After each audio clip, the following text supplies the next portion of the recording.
Amados hermanos, recuerden que estamos viendo la provisión de Dios en Cristo y la importancia de la vida espiritual, de la vida cristiana. La palabra del Señor en 1 Corintios 8, versículos del 1 al 13, que voy a dar lectura, dice de la siguiente manera.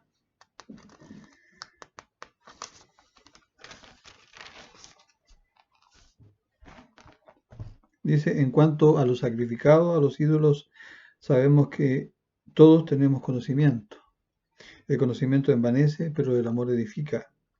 Y si alguno se imagina que sabe algo, aún no sabe nada como debe saberlo.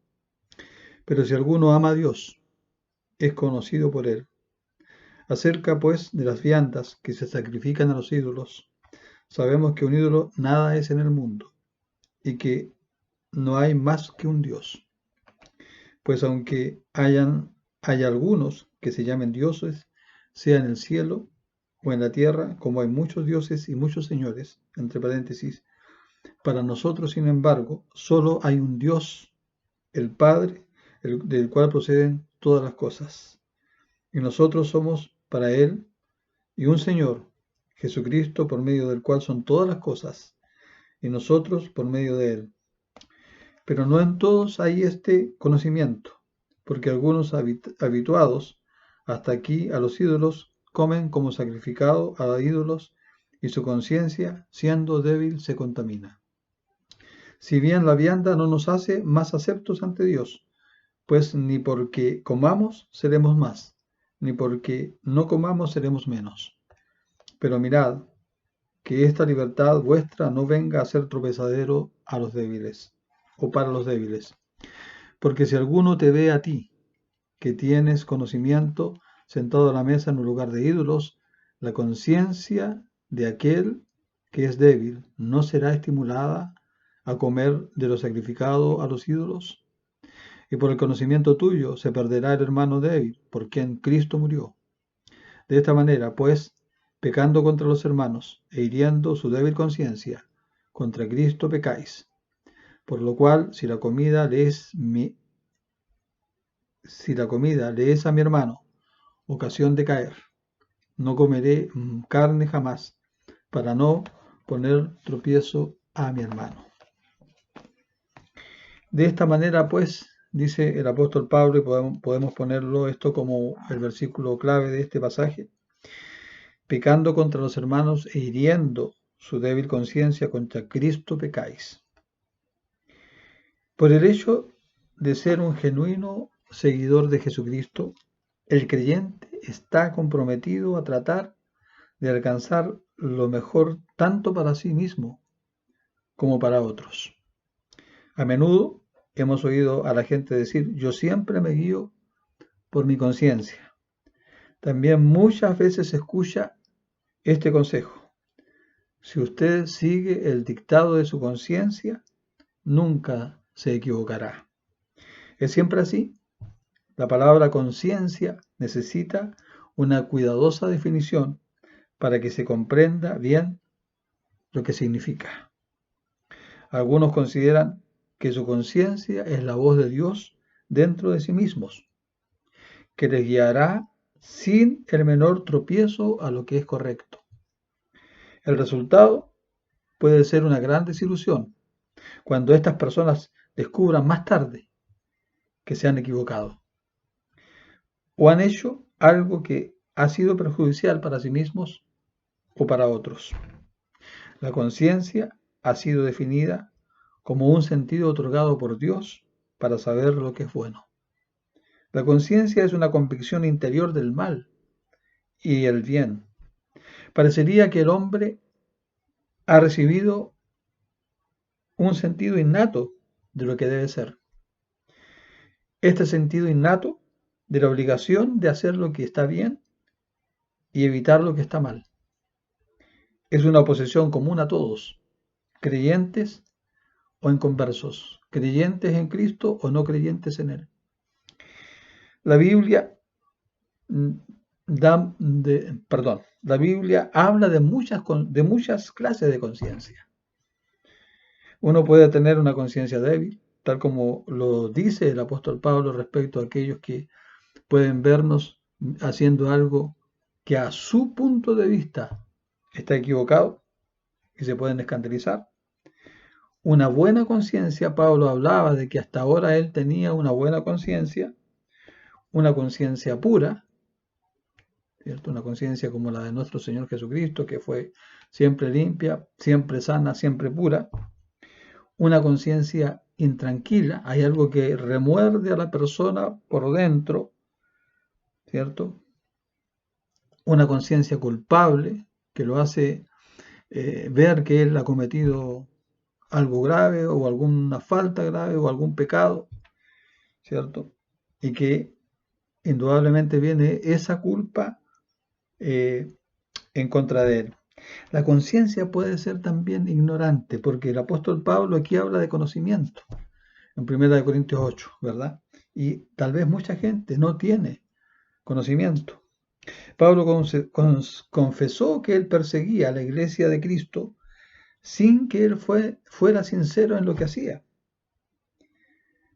Pablo, por ejemplo, hablaba ahí en Primera de Corintios, en Primera de Tesalonicenses, el capítulo 4, Primera de Tesalonicenses 4, versículos 1 y 2, él decía lo siguiente: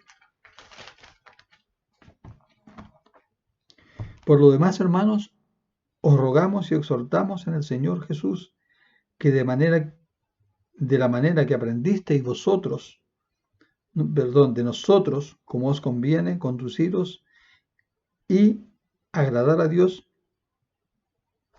Perdón, hermanos, a ver. Perdón, es Primera de Timoteo. Primera de Timoteo 4.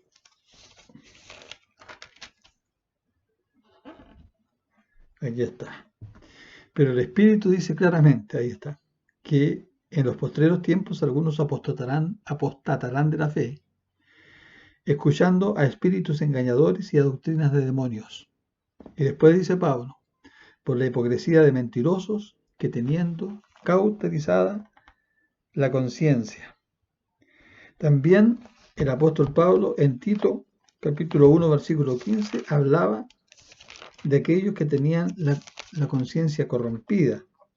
Dice, todas las cosas son puras para los puros, mas para los corrompidos e incrédulos nada le es puro, pues hasta su muerte,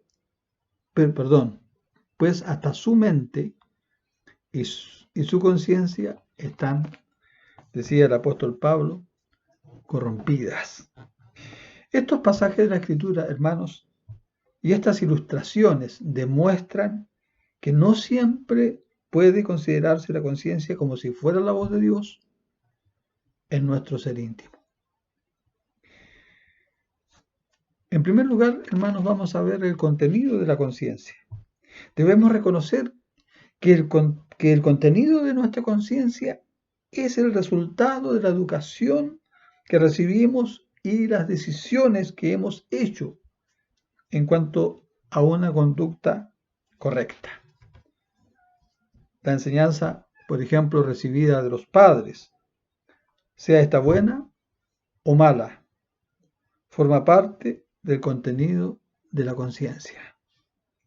Las costumbres de la comunidad forman parte también, hermanos, del contenido de nuestra conciencia, ¿cierto? Los pensamientos, los hábitos, los ideales del grupo, de nuestros iguales, forma parte de nuestra conciencia. El contenido de nuestra conciencia puede ser formado por aquellos libros que nos gusta leer, los programas de televisión que miramos, las películas que vemos, ¿verdad? Debemos reconocer que nuestra conciencia no es una guía inerrable. Uno puede recibir enseñanzas equivocadas de parte de nuestros padres, de parte de nuestros maestros, de parte de la comunidad, de parte de quienes nos rodean. Uno puede escoger un grupo de amistades cuyos ideales y cuyas filosofías son diametralmente opuestos a lo que es bueno para el individuo o para la comunidad. Uno puede llegar a una conclusión falsa como resultado de su modo de pensar por tener ideas desviadas o no estar bien informado. En segundo lugar, hermanos, hablemos acerca de la autoridad de la conciencia. Si bien la conciencia puede no ser inerrable, conviene siempre seguir los dictados de la conciencia. El no hacerlo así creará una conciencia culpable. El no hacerlo así nos privará de una conciencia tranquila, una conciencia cuyos dictados sobre el bien son continuamente desechados. Hará que perdamos el sentido más importante de nuestra vida, hermanos, el sentido de la presencia de Dios. Solamente cuando la conciencia está llena de la mente de Jesucristo y es guiada por el Espíritu Santo, podemos tener la seguridad de que ella es la voz de Dios dentro de nosotros.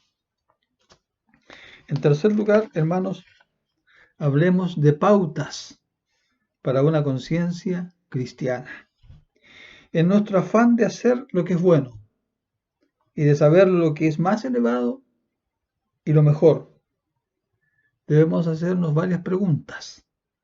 Preguntas con respecto al efecto que tendrá una acción en particular o nuestra conducta en general. ¿Qué efecto tendrá sobre mí personalmente, tanto a corto como a largo plazo? ¿Verdad? El efecto que va a tener, estamos hablando del efecto que va a tener nuestras acciones, en particular, o nuestra conducta en general. Vuelvo a repetir, ¿qué efecto tendrá esto sobre mí personalmente, tanto a corto como a largo plazo? ¿Qué efecto tendrá sobre aquellos que me rodean? Sobre mis hermanos de la iglesia, sobre mi familia, sobre mis amigos, sobre la comunidad o sociedad. ¿Qué efecto tendrá sobre otros? ¿Qué efecto tendrá, hermanos, sobre la causa de Cristo? A veces tomamos decisiones sin medir mayormente en nuestra conciencia las implicaciones de esas decisiones, por ejemplo, con respecto al trabajo, a veces con respecto a la carrera que hemos elegido para estudiar en la universidad o etcétera, ¿cierto? En nuestra decisión por quién nos vamos a casar. ¿Qué causa va a tener todo esto sobre la causa de Cristo? ¿Qué efecto tendrá esta decisión sobre aquellos que no son creyentes? Qué importante es esto, hermanos. Las decisiones, las acciones, ¿verdad? En particular en nuestra conducta general. ¿Cómo va a impactar nuestro testimonio en aquellos que son inconversos, en aquellos que no son creyentes? Qué importante, ¿verdad? Hay 4 formas ahora, hermanos, de probar la conveniencia de una decisión moral con la cual nos enfrentamos. La prueba del secreto. ¿Queremos mantener estas decisiones o nuestra conducta en general en secreto? Si eso es así, hermanos amados, esa acción o esa conducta en general es dudosa o son dudosas la acción y la conducta, si queremos que eso se mantenga en reserva. Segundo, la prueba de la publicidad. ¿Estaríamos dispuestos a que nuestra acción y nuestra conducta en general se haga pública? Lo que hemos decidido sobre un punto en cuestión. Recuerden lo que dijo Jesús, que los hombres prefirieron más las tinieblas que la luz para que sus obras no sean reprendidas. ¿Verdad? Aquel que es hijo de Dios debe tener la capacidad de que tanto sus acciones como su conducta en general pueda ¿no es cierto?, mirarse en forma pública. La prueba universal mejoraría toda la sociedad y la comunidad en particular si cada persona adoptara esa misma o la misma decisión. Y la prueba de la oración, realmente pedir la bendición de Dios sobre esta decisión y este modo de conducta. Realmente podemos orar al Señor y decir: Señor, confirma lo que estoy haciendo, confirma esta acción, confirma esta conducta que estoy teniendo, porque te está agradando, te está glorificando a ti. Y por último, mi amado hermano, está el cultivo de la conciencia cristiana. No debemos suponer que nuestra conciencia es totalmente cristiana, simplemente porque hemos confiado en Jesucristo como nuestro Señor y Salvador.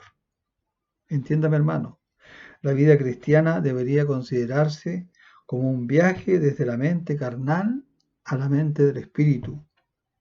Cuando hablo de mente carnal, estoy hablando de nuestra carnalidad, estoy hablando, hermanos amados, de todo aquello que es pecaminoso, ¿verdad? Mente carnal, porque si hablamos de la carne solamente podemos estar hablando de Dios, el hombre como carne. Pero aquí estamos hablando de mente carnal, que estamos hablando del pecado, hacia la mente del Espíritu, tanto en nuestros pensamientos como en nuestra conducta. Fíjense ustedes. La conciencia, hermanos, en primer lugar debe ser educada y disciplinada por la renovación de nuestra mente. ¿Qué es lo que dice Pablo? Lo voy a dar lectura, hermanos, porque aunque lo sepamos de memoria, dice: así que, hermanos, os ruego por la misericordia de Dios que presentéis vuestros cuerpos en sacrificio vivo, santo, agradable a Dios, que es vuestro culto racional. No os conforméis a este siglo, sino transformaos por medio de la renovación de vuestro entendimiento, para que comprobéis cuál sea la buena voluntad de Dios, agradable y perfecta. Nuestra conciencia debería entonces, hermanos amados, siempre estar sujeta a la buena voluntad de Dios para nuestra vida y para aquellos que nos rodean, en vez de seguir meramente los dictados de nuestra conciencia. Deberíamos tratar de descubrir la voluntad de nuestro amante Señor.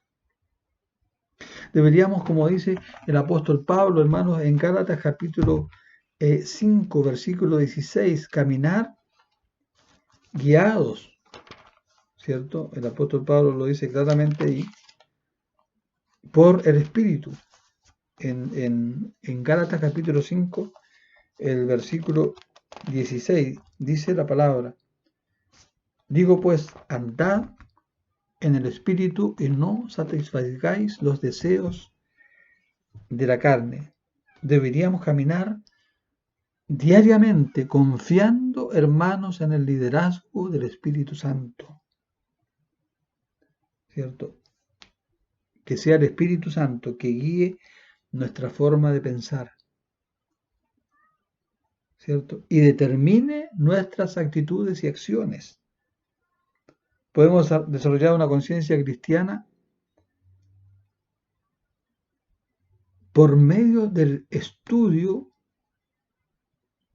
sistemático, constante, permanente de la palabra de Dios, dando lugar al mismo tiempo para que las verdades espirituales determinen el contenido de nuestra conciencia. Nuestra conciencia, hermanos, nos acusa de algún mal, de alguna falla, de algún error. Felicitaciones. Hay esperanza para nosotros si seguimos la guía de nuestra conciencia para hacer confesión de nuestro mal y para hacer restitución de lo que debamos en todo el sentido de la palabra y hasta donde ello sea posible. Una conciencia que sufre indica que no está corrompida, o como el apóstol Pablo decía en 1 de Timoteo 4, 1 y 2, significa que esa conciencia no está cauterizada. Decía un profesor de teología, un pastor que nos visitó en el seminario, cuando un cristiano peca la primera vez, sufre y llora. La segunda vez no es tanto. La tercera vez ya no hay casi remordimiento. Y la cuarta vez se puede hacer un hábito. Y entonces la conciencia se cauteriza. ¿Qué significa que una conciencia esté cauterizada, hermanos? Una herida, ¿no es cierto?, que se cauteriza, se insensibiliza para que no siga haciendo daño en el cuerpo. En el sentido negativo, la conciencia cauterizada se insensibiliza frente al pecado y ya no cree, como decía el apóstol Juan en su primera carta, cuando él decía esto, él decía, si decimos que no tenemos pecado, hacemos a Dios mentiroso. Hermanos, que esa sensibilidad frente a lo que podamos hacer opuesto a Dios, nunca, hermanos, se pierda. Que esta conciencia esté siempre viva, que nos horroricemos frente a la maldad y frente a la posibilidad de cometer pecado frente al Señor. Una conciencia que duele es la forma en que Dios dice que quiere ayudarnos, que lo hará o que lo hará si nosotros lo dejamos, ¿verdad? Debemos reconocer entonces, hermanos, preferentemente una conciencia culpable como el llamado de Dios a una vida digna. No es necesario seguir sufriendo. Debemos acercarnos a Dios el Padre en confesión y arrepentimiento y vamos a experimentar su limpieza, ¿verdad? Si confiesas tu pecado, el Señor dice ahí en Primera de Juan, no tengas temor de hacer, no debemos tener temor de acercarnos a Él, porque dice, también lo sabemos de memoria, hermanos, pero dice, si confesamos nuestros pecados, Él es fiel y justo para perdonar nuestros pecados y limpiarnos de toda maldad. Entonces, si nos acercamos a Dios, ¿verdad?, en confesión y arrepentimiento, vamos a experimentar de parte de Dios su limpieza y su misericordia perdonadora. Hermanos amados, que el Señor les bendiga y que el Señor haga que nosotros podamos tener su conciencia, su mente, su pensamiento, ¿verdad?, su palabra, y que su voluntad sea hecha en nuestra vida. Hermanos amados, que el Señor les bendiga y espero que este breve mensaje acerca de sembrar, de buscar una conciencia cristiana verdadera, ¿cierto?, pueda ayudarnos y pueda producir efectos positivos en nuestro andar diario como hijos de Dios, como cristianos, no solamente para nosotros, para nuestra iglesia, para la causa de Cristo y sobre todo para nuestra comunidad, para los que viven alrededor, especialmente para aquellos que no conocen al Señor Jesucristo. Hermanos, que nuestra vida pueda, ¿cierto?, tener cuidado de no limitar o de no alejar o de no hacer caer en primer lugar al hermano y menos a la persona, a nuestro vecino, a nuestro compañero de trabajo, a nuestro compañero de estudio, que al vernos realmente, como lo decía Pablo, ¿verdad?, nuestros actos, nuestra conducta pueda darle la gloria a Dios y pueda producir en el otro, ¿verdad?, como estamos diciendo, una conciencia cristiana, es decir, aquel que es hijo de Dios tenga verdaderamente el pensamiento de Cristo, y aquel que no es hijo de Dios busque realmente con esa conciencia culpable buscar a aquel que le puede dar la paz, le puede dar la tranquilidad y le pueda quitar ese sentimiento de culpa. Recuerde, hermanos, que tenemos un Dios que está dispuesto a, a abrazarnos, que está dispuesto a tener misericordia de nosotros y que está dispuesto a perdonarnos, a entregarnos su amor, su cuidado y está dispuesto también a transformar nuestras vidas por medio de nuestro entendimiento. Que el Señor les bendiga, hermanos.